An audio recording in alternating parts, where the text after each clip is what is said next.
Hi everybody, I am Ted Yoder. Welcome to the Player's Corner. You have joined me for 30 Minutes to Better. This is a new YouTube lesson series that I am starting, and I'm hoping that everybody enjoys it. I mean, this is something that I'm really enjoying. I'm starting to put together, and this is lesson 1, and we're going to dive into something that I think is, well, just a lot of people ask me, hey Ted, what do you find most important, or what would you teach if you could teach whatever you wanted? And so hopefully this series is that type of thing. My main goal is that I teach you hammer dulcimer players how to be not just musicians, but to be musical as well. And so it's not just about learning songs. We may dive into doing some songs, but for the most part, we're not going to be just teaching songs. I'm going to be teaching you concepts and just exercises. Maybe not, I don't even want to call them exercises, because people shy away from exercises, and not that you're lazy, but anyway, so I don't know what else to call them. Maybe tools, maybe steps, practice patterns, practice habits. So first of all, before we get into the lesson, I don't know what to title this lesson other than it's a 2-chord progression, and that may seem very simple, but I think it'll have its challenges. It had its challenges for me. So first off, one thing you're going to have to get if you don't have one is a metronome of some sort, okay? It's just very needful. You'll need it. This is a percussion instrument, and so as we're beating our hammer dulcimers with 2 sticks, we need to be in rhythm, and it will help you tremendously. My wife Donna, when I play, and she makes comments every now and then like, "You've been practicing more with the metronome, haven't you?" And I shyly say yes. So even to my wife, who doesn't play hammer dulcimer, she hears it in the music. So a metronome is needful, and we'll be using it today as well. What else did I want to say about this? There is, let me find this here real quick. So we have a metronome. Oh yes, and I'm probably going to tell you this often in the videos to come as well. How long should you practice and play per day? All right, so once again, not once again, for the first time I'm telling you, 15 minutes would be ideal every day. A half hour would be ideal. We don't always have a half hour because things happen, sicknesses, different things like that, just busyness, okay? But, and this is what I tell my girls when they play piano, when we're practicing piano and teaching them piano as well. It is better to take, let's say you're going to sit down and watch a movie with the family. That's great. Or if you're going to sit down and play cards or something like that, fantastic. But just take like 5 minutes and go touch your instrument, play it, run through a song, run through a practice exercise, something to just keep your creative juices and your mind and your body flowing into that music thing. Here's the thing, when I grew, real quick, and I'll try not to take up too much time of our lesson time here, the time that I grew the most in my hammer dulcimer playing was actually the time that I was on the road the most, as far with a day job, and this was before I did music full time, and I was literally on the road. Like, I would drive like sometimes 30 hours a week, okay? And so there were different things that I did, but one of the main things, different things that I did to stay connected to the hammer dulcimer world, to my instrument, to my playing patterns and drumming techniques and stuff like that. And I am not a drummer, so all of these drumming techniques that either I will teach you or that we'll look at and start talking about, they have been learned myself, or I'm learning them. So if you're not a drummer, don't fear this, and this is not going to be just a bunch of drumming exercises either. So Anyway, back to my story. The habit that I got into was this. I basically said, I'm going to play my instrument every day, whether that's 5 minutes, whether it's 15 minutes, whether it's a half hour. Okay. But like, so let's say, case in point was when I would come home at like 1 o'clock in the morning. I've been driving all day. I've been gone for, 12, 14 hours. And, no, it would be more than that. But anyway, I would come home late. I'd be exhausted. But before I would go up to bed, I'd turn around, walk downstairs, and I would go play my instrument for a little bit. 9 out of 10 times, I would not only play longer, but I would actually feel more rested, and I would sleep better, and I could run on less hours sleep. I could get up the next morning, and I was refreshed, and I was ready to go, and it was just beautiful. So it's not, our music is therapeutic. Our playing our instrument is therapeutic. So it really is, if you can just play your instrument a little bit every day, even if it's 2 minutes, okay? But do it before you go to bed. Do it before you sit down for dinner. We have all kinds of windows of time that we can just grab our hammers and play just a little something, and it will transform. It will transform. I guarantee this. I make this guarantee to you. It will transform your playing, and so that's my goal. So touch your instrument every day. Make this guarantee for the next 3 months. We'll look at 3 months, and then we'll go from there. So, all right, enough of that. Let me spin my little camera around, and we will get going. See you at the hammer dulcimer.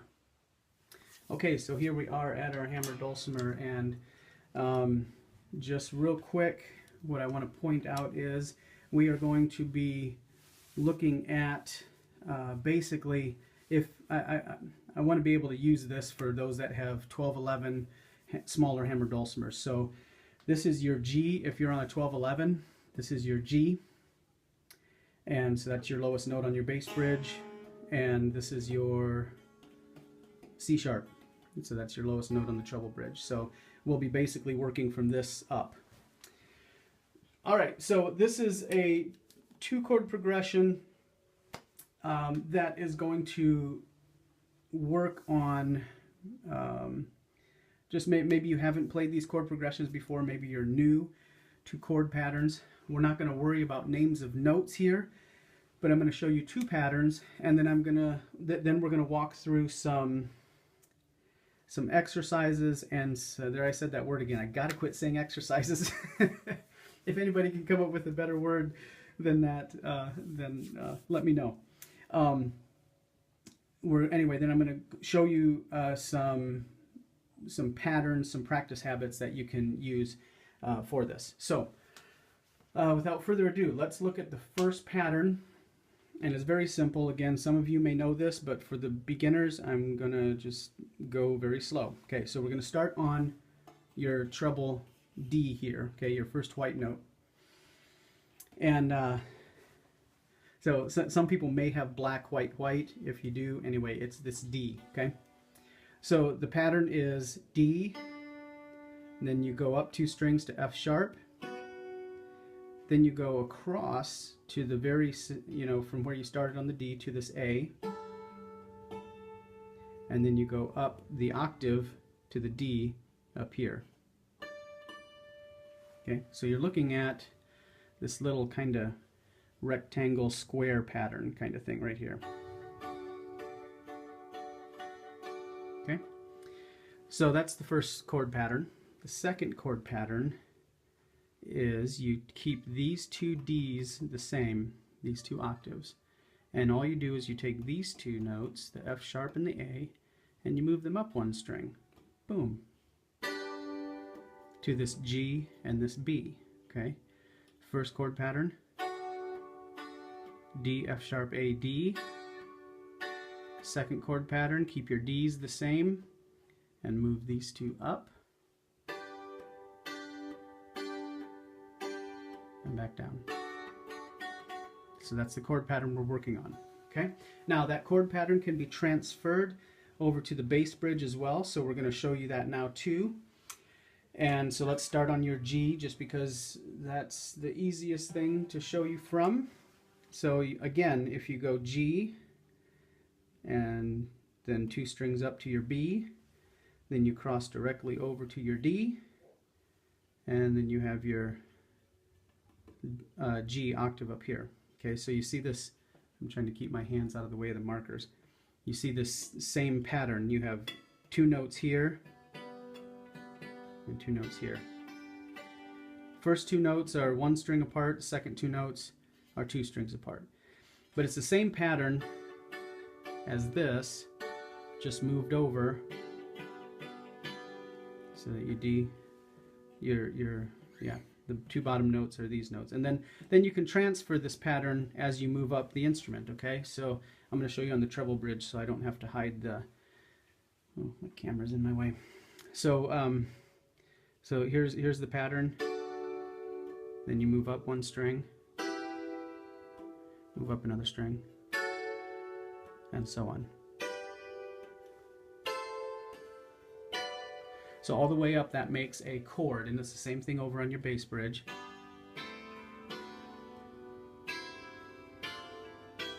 All the way up, okay? It's the beauty of a diatonic instrument. And conversely, or maybe not conversely, but along with that, this other pattern goes all the way up too. So here's the first pattern, second pattern. So we take this second pattern and we move it up.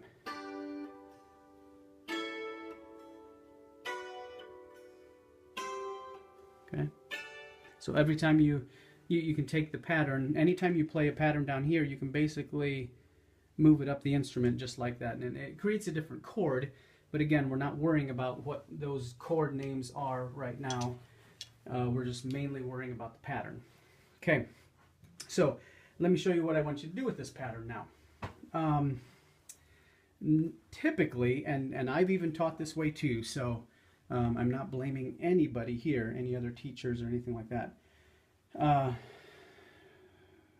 Typically what we would do when we teach a chord pattern or an arpeggio, we tell people to go like this. Now I'm going to play those same notes.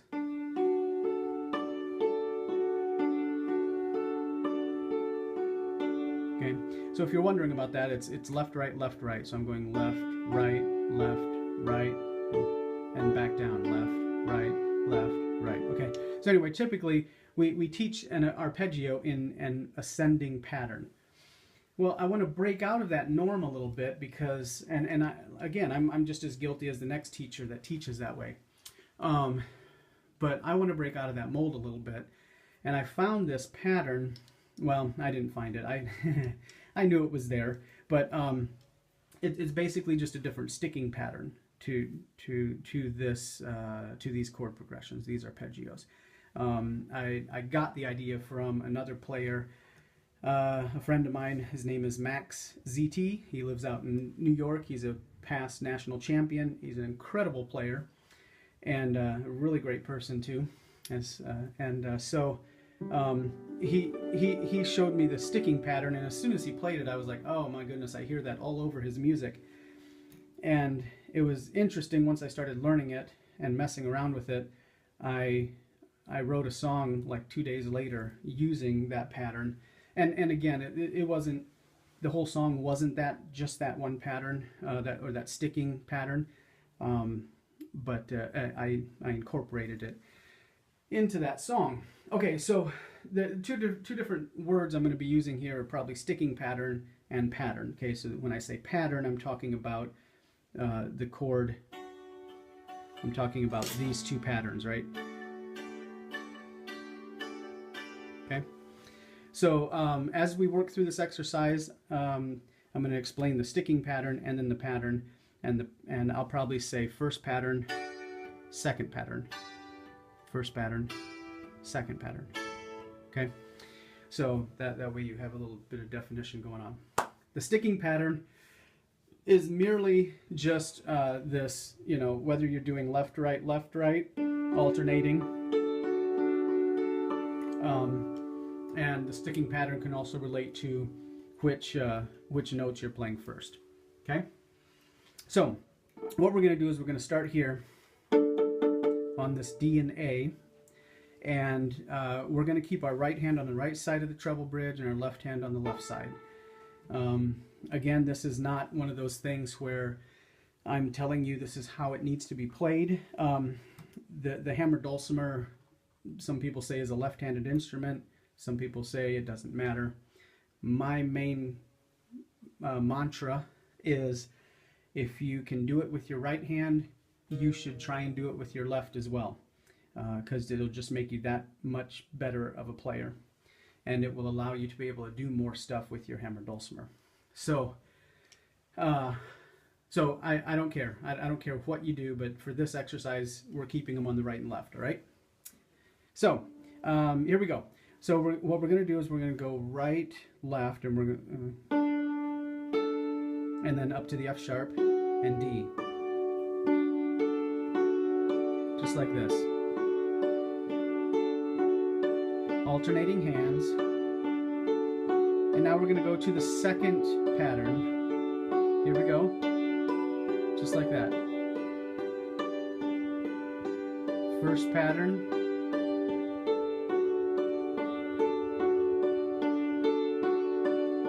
Second pattern.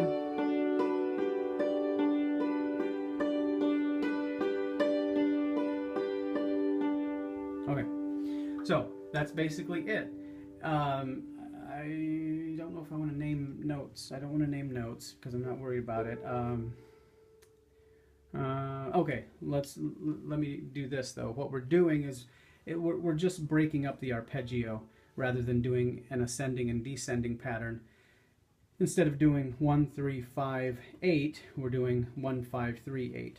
Okay, and those numbers, don't worry about it. The short end of the description of why I use those numbers instead of note names is in the D scale, or in any Western major scale, you have 7 notes. 1, 2, 3, 4, 5, 6, 7. Technically 7. Then it starts over. 1, 2, 3, 4. So basically I'm saying you're using 1, 3, 5, 8. It's the third, the first, the third, the fifth, and the 8th, or the root note. So normally you call this the root and not the 8th. But anyway. Okay, so what we're doing, a 1, 1, 5, 3, 8. Okay. Now, as we're doing that, what I would do, let me turn on my metronome here. I'm gonna slow it down. Oop! Don't tell me my battery's going off. No. Oh, should always be prepared. I thought I just changed my batteries. Come on. Yeah.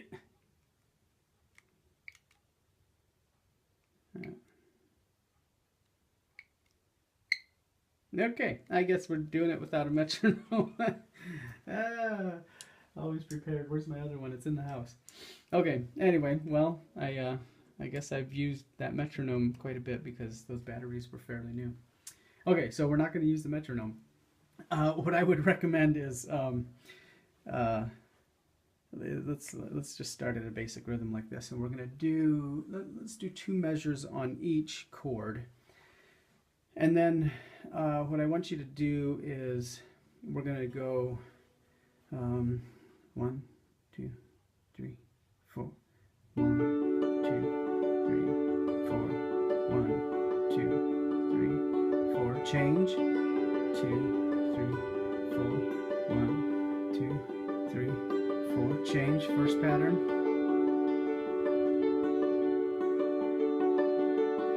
Second pattern.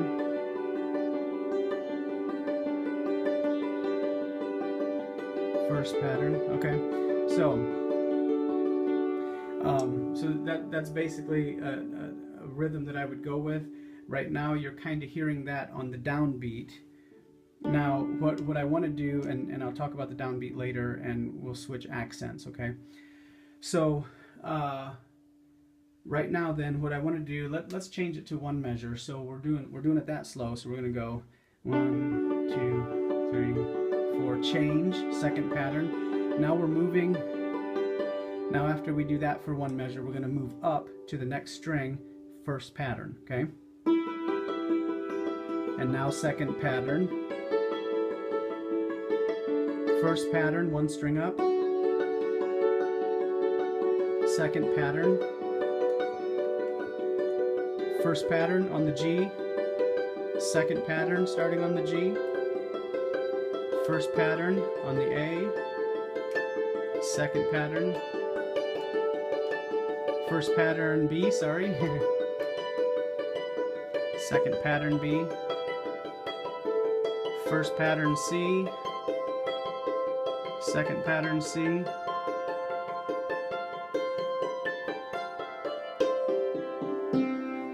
Alright, good. So, how I would apply this, and I've, this is kind of part of the assignment, but I'll probably recap it later so you'll know where we're at. Part of the assignment is this. I want you to take that pattern and start on your lowest note. So if you're on a bigger instrument, you'll start down here on your G sharp. If you're on a small 12-11, you're going to start on your C sharp. And you're basically going to walk up the dulcimer like that, and you're going to be doing first pattern, second pattern, starting on the same note, and just set your metronome, if this dadgum thing would work. Oh, it's not working. Okay. Set your metronome so that you keep the rhythm, and I'm desperately looking for my other metronome, but I'm sure it's in the house. Okay, so 1, 2, 3, 4, and just don't worry about accent. You're just moving up and playing first pattern, second pattern as you climb up the treble bridge. Try and stay in rhythm again with the metronome.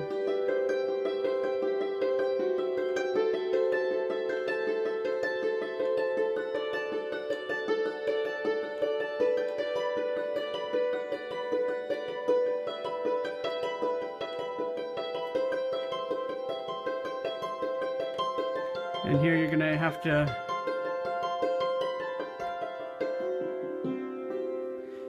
end on a C because it's not going to sound right to end on your F up there. So I would do that with both the treble bridge and the bass bridge. The bass bridge is just the same. It's just going to take a little bit of getting used to, I think, because the strings, your hands are a little further apart, and the strings therefore are, oops, there I messed up. Your reaches are just a little bit different, but it should become second nature to you.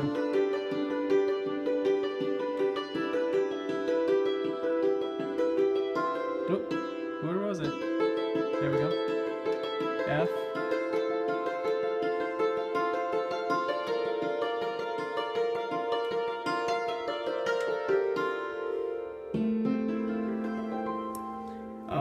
All right, so that's basically part of the assignment and what I would do. Now, as you get faster at it, I would want you to speed up.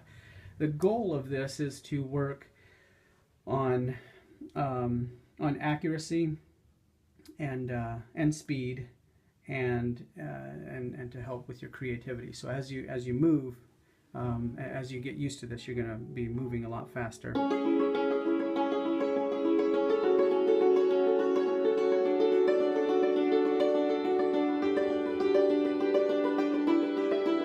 That type of thing. But always practice with a metronome again, so that you can stay in rhythm. Now let's flip a little bit, and what we're going to do is we're going to change the accent. So now I don't know if you noticed, but I'm gonna play on the D here again. And when I was playing earlier, I tried to stick with a very basic rhythm pattern, and it was kind of this 1,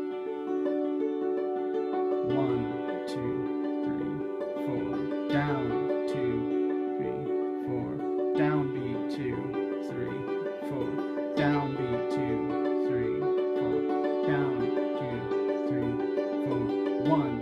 Okay, so you get it, the accent is on the 1, 2, 3, 4, 1. Okay. Now, what I like to do in this, and with this is something that Max pointed out, and this is something that he does a lot in his music. He moves the accent from the right hand to the left hand. And it lends itself to some really creative accents that that really start to, once you start practicing them, you'll hear it more, and it really gets you into some different feels with your music. So what I want you to do as you get used to this pattern is get yourself away from, think really hard about how you're laying down your right hand on that first note. 1, 2, 3, 4. 1, 2. As you're practicing this, start with the 1, you know, the 1 beat, and what you should do is overemphasize it, okay, so that you're basically it's just like acting, okay? They tell you to just be even more exuberant or more dramatic on stage, right? So overemphasize the 1, okay? Overemphasize the hit that you want.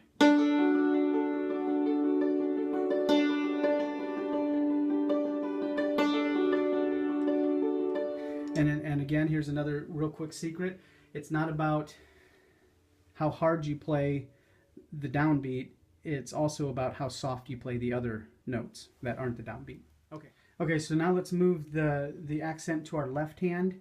And so you're going to get a little bit of a syncopated beat like this. So it's going to sound something like this.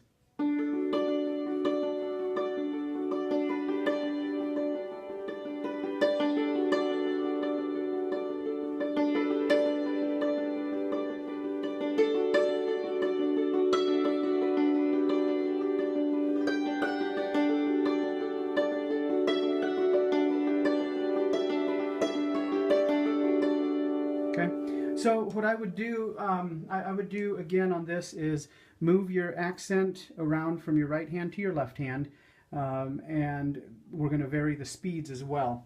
So once you get used to the hammering pattern, pick up the speed a little bit, and vary the accent as well. Okay, so before we run out of time here, the last thing I want to show you, as far as I'm looking at my notes here. Last thing I want to show you is when you're starting this pattern on a marked course, you're going to be playing 2 major chords. Okay, so you just have a very nice, oh, I don't know, just a smooth open sound, right? When you move up to this one note above a marked course and you play the pattern, then you're playing a minor and a major.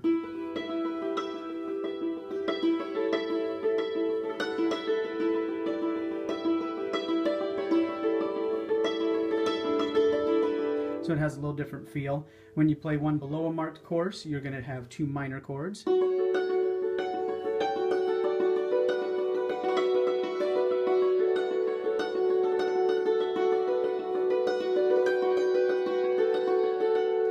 So depending on what mood you're in and stuff like that, you'll be able to mess around with playing different chord progressions on those 2 with that alternating chord.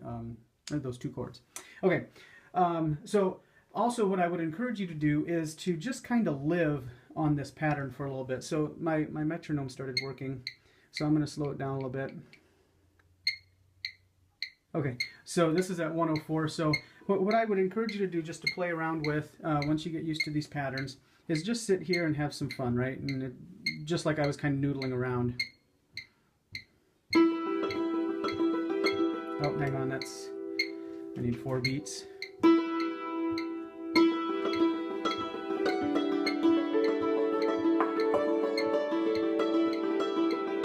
Yeah,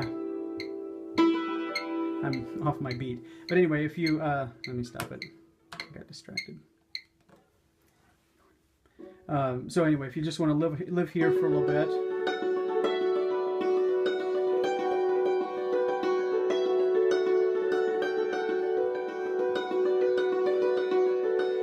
Just play around with different chords, move it around to different spots. You can start on an E minor and go up to an A minor.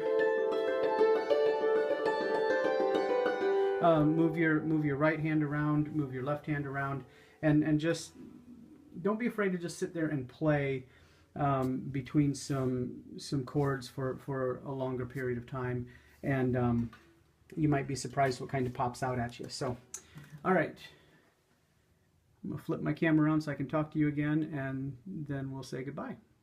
All right, everybody. Hey, thanks for joining me on this very first maiden voyage lesson of the YouTube series. I hope you got a lot out of it. So always remember this: practice with a metronome. How long should you practice? Just give me 3 months. Let's do 3 months, and you should practice. Touch your instrument every day. Play your instrument a little bit every day. If you only have 2 minutes, then do that. If you have 5 minutes, do that. Most of the time, I guarantee you're gonna play a lot longer than that, and you'll grow quite a bit in the next 3 months. So give me a 3-month time frame, and we'll see where you're at. If you have any questions, please send me an email, ted@tedyoder.com, and or you can leave a comment in the YouTube video below. And I think that's it. So lesson 2 is going to be a little bit similar to lesson 1, but in the form that it takes. But we're going to look at something that I call a root 5 jam. So we'll get into that on lesson 2. So thanks again, everybody, and practice, practice, practice, play, play, play, have fun, and we'll see you next time. All right, God bless.